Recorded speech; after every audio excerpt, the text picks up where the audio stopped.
Hello, and welcome to the Rock Metal Podcast. I'm your host, John Harris, and on my right-hand side is my right-hand man, Gabriel. Ooh, we might talk about video games. We might talk about video games today on the Rock Metal Podcast. We'll change it to the Video and Game Podcast, where you can do videos and games and video games. But today, most importantly on the Rock Metal Podcast, we have ILLYRIAN. They have a new EP called Aegis, which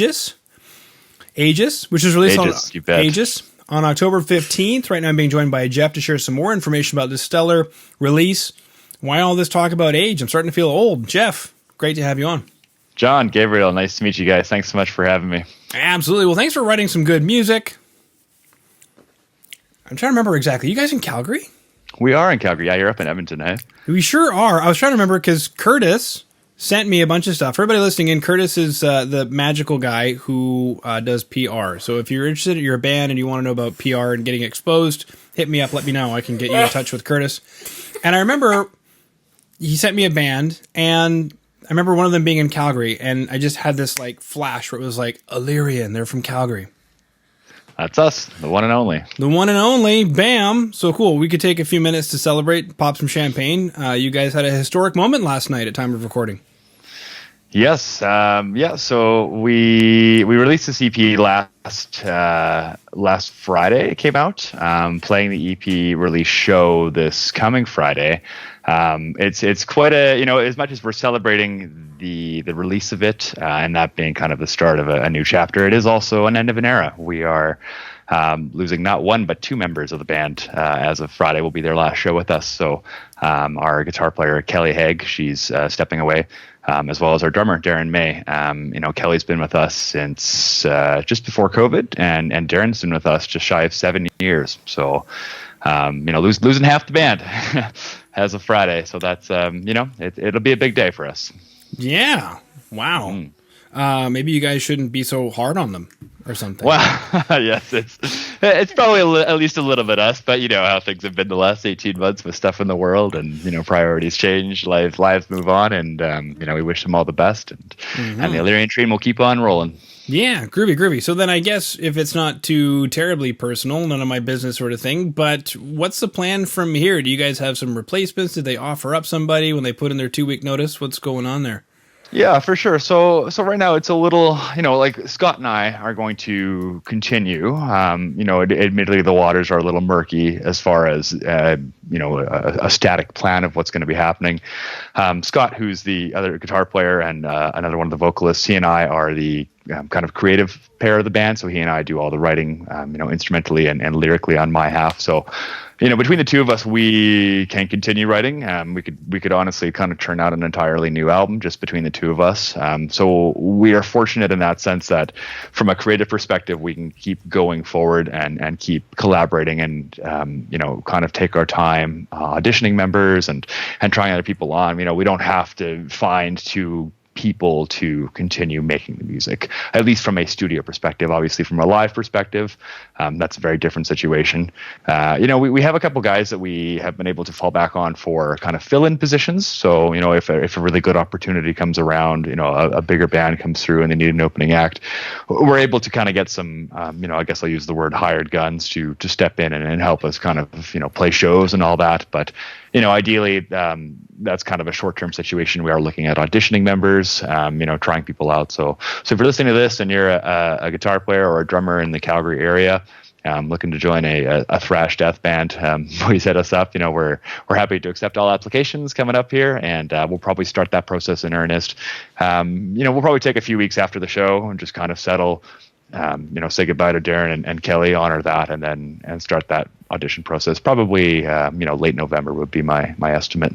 Okay, perfect. Now this episode is going to air probably around late November, if not early December. So therefore, everybody listening in, that information is going to be current when this airs. So if you're listening in right now and you're thinking to yourself, I want to be in this band, I want to be in ILLYRIAN, I want to try out, how do we do that?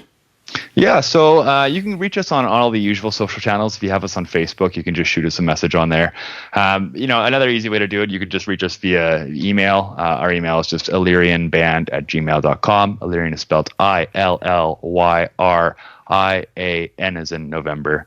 Hit us up on Instagram. If you have Scott or I on Facebook, it's Scott and Offercheck. You can just shoot us a message as well. And, we're happy to just kind of have a video call like this, or, get into a space together to go for a beer, see if it's a fit, and then we can kind of talk more thoroughly about the audition process, what's involved in that, and kind of go from there. Mm-hmm. Which brings, I'll be a devil's advocate, fly on the wall here for a brief second. Jeff, do they have to be in Calgary? So Darren, when he joined the band, was living in Banff, and the mad lad was okay commuting, an hour each way for band practice. Eventually, he did move to Calgary, but that was I think we did that for about a year. With the nature of collaboration the nature of just with COVID and people having to work remotely, like the world is a lot more equipped to deal with remote collaboration and stuff like that. So, if we think it's a really good fit and somebody isn't local, we're willing to at least entertain that idea, just see if it is a fit. We are a band that likes to get in the space together regularly and kind of do things in that organic fashion. But with the way things are, if there happens to be somebody in Edmonton or somebody in Alberta that's a really good fit, they just can't come to Calgary on a regular basis. But they're able to collaborate, keep up with us, and then show up for shows and any kind of obligations, tours and such like that. Then yeah, I think there is a very strong case to be made for somebody like that.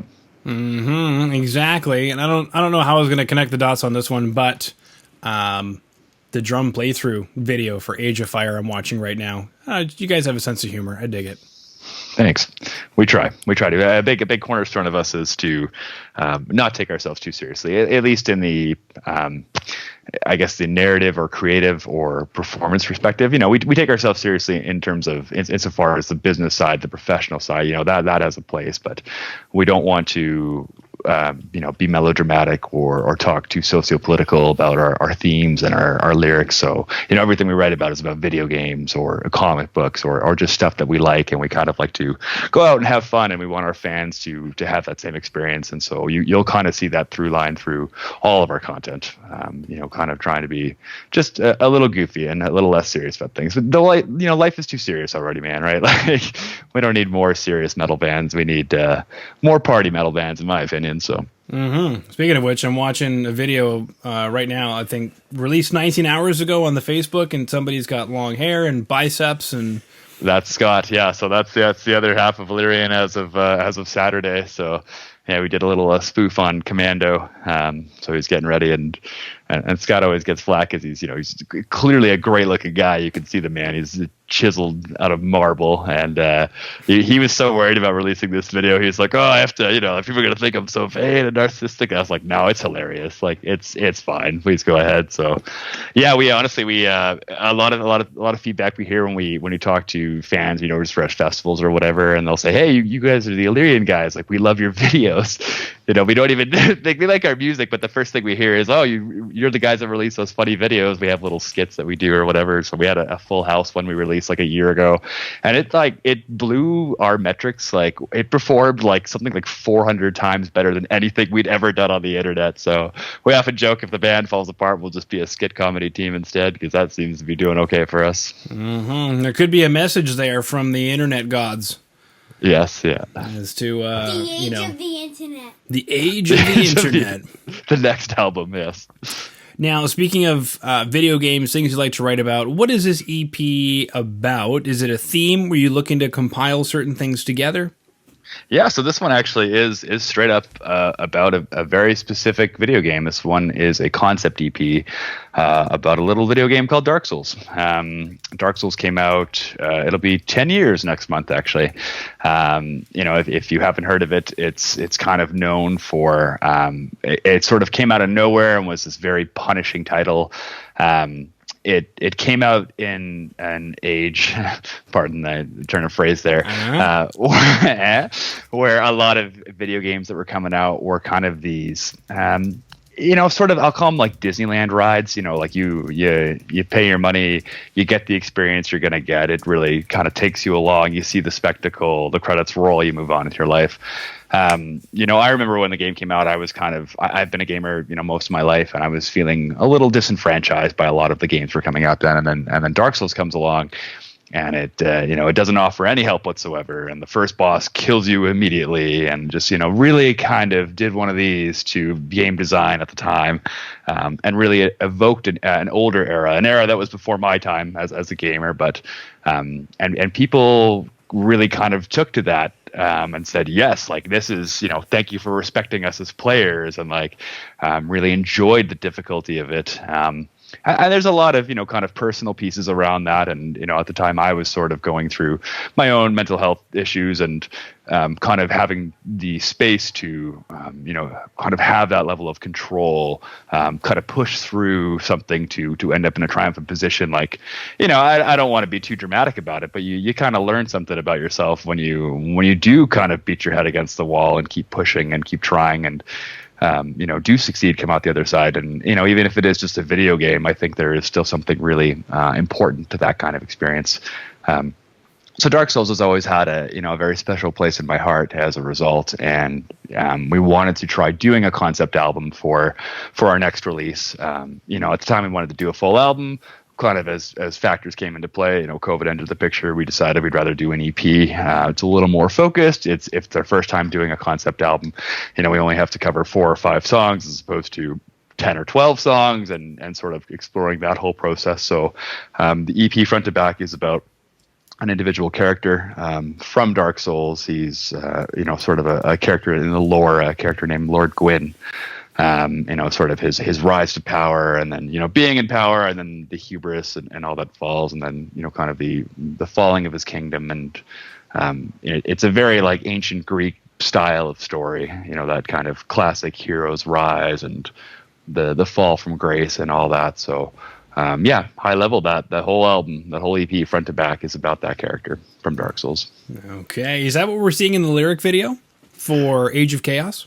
It is, yeah. So the very opening shot you see, that's the album cover. So there's 4 quadrants in that circle. Each of the quadrants represents a different song on the album. So that top one, that actually is the character, Gwyn. You can see him with his crown and his lightning bolts, and he's hurling lightning at the dragons. So that's all kind of, that first track, and how he, kind of rises to power. He slays these dragons that are, they have been, kind of controlling the earth as it is, or the planet they live on, the plane they live on. And then the frame after that is sort of the opulence of it. They build this kingdom basically on the bones of these dragons, and it's an age of prosperity, and it's sort of the high point of this. But slowly that power begins to dwindle, and an event happens where they try to recreate this flame, which is where they draw all their power from, and they kind of botch it, because you can't just it's playing God, right? So they create something else that spawns a bunch of demons, is essentially what happens. So they create life, but it's life that seeks to destroy them. So that bottom frame with that hideous looking demon with the eyes and the sword, he's cleaving the guy in half. That actually is the Age of Chaos panel. That's a Capra demon from the video game. It's a boss, and my cats are coming to introduce themselves. It's not a ghost. There's a cat behind me. Right. And then the last frame is the same kingdom, but it's all dark, and it's the Age of Dark. It's after that invasion has happened, and the demons have slaughtered everything, and the kingdom has fallen. And so, very high level, that's what that's about. This story that it tells is very cyclical in nature. Like there's, in the game, you actually kind of take over right after that happens, and you sort of start your own circle of things again. So the iconography you see, even just insofar as the dark side, which is that ring of fire in the middle, that's that is like the logo for Dark Souls. Like nature, kind of history repeating itself. Those are a lot of big themes you see through the game, and so we thought that would be very emblematic if we used that kind of imagery in our artwork as well. Mm-hmm. I agree. Tell us about your cats. Sure. So this one's Lady. Let's see if she'll let me pick her up. She will. She is not very.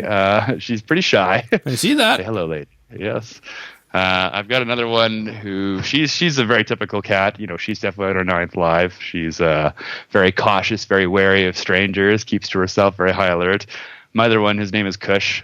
He's definitely a first timer. Big, round, vacant eyes, and always demanding for food. They're a brother and a sister, but I actually got them about 8 or 9 months apart from each other, just kind of in a twist of fate. I got Kush, and then I went looking for a second cat quite a bit later, and just happened to track down his biological sister. And these two have been my kids for about 3 years now.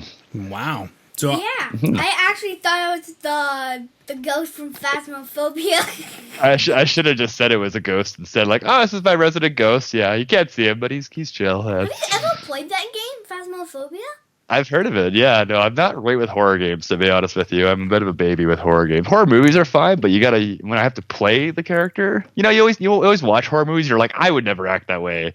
No way I would do that. I play a horror game and I'm like, I'm not going to that door. Forget that. No, I know what's behind there. I ain't doing it. So I'm not very good at horror games, admittedly. Mm-hmm. Okay. Well, apparently my son is. I'm learning things about my son right now as we speak. I can't do anything horror related. My wife likes to do the real life true crime stories. She likes to listen to those. Right. And when we first met, she was like, "Oh, let's go watch, some real life true crime documentaries or whatever." I was like, "Yeah, sure, whatever." And I'd watch one, and then she learned very quickly that I'd become paranoid within hours. Yes. If not even within minutes, like double checking the doors, making sure everything's locked. I'm the same way, man. It's a different story when it's a true crime thing. There's some disturbing shit up there. Pardon my French. So it's there's some really really ugly sides to humanity that come out in those things. Yeah, I think we should play It Takes Two sometime. It Takes Two, babe. Yeah, Okay. it's fantastic. Okay, it's a fantastic game. All right, It Takes Two. Yeah. Talk about It Takes Two then for 2 seconds. Yeah, sure. For 2 seconds, a really high-level look at it. It's made by a developer by the name of Hazelight Studios. Their whole mantra is kind of pushing games in a unique direction. Their last couple games have been co-op focused, co-op being cooperative. So you and another player. Their game before It Takes Two is called A Way Out. It's about two guys trying to escape from prison, and it's this whole narrative that goes through that. It Takes Two is about a marriage that's falling apart, and then through kind of a series of events, they kind of they find themselves in this sort of fantastical situation that they have to work together to get out of. So it kind of has a subtext of relationships and sort of each person growing apart from each other, but having to work together, and truly quite a unique experience, and very good for folks that aren't typically gamers as well. It's meant to be very approachable. Okay. Basically, it's just a game where their real bodies got torn apart, and now they're just dolls, and all that's left is just their voice. So now they're trying to get into their house in order to get into their real bodies. Gabriel, I think you and I should start a podcast about video games.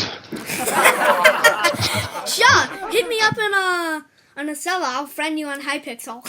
Yeah, sure. That's funny. Thank you for your explanation. I didn't know your name. I'll just eat Spanish rice. That's fine. Yeah.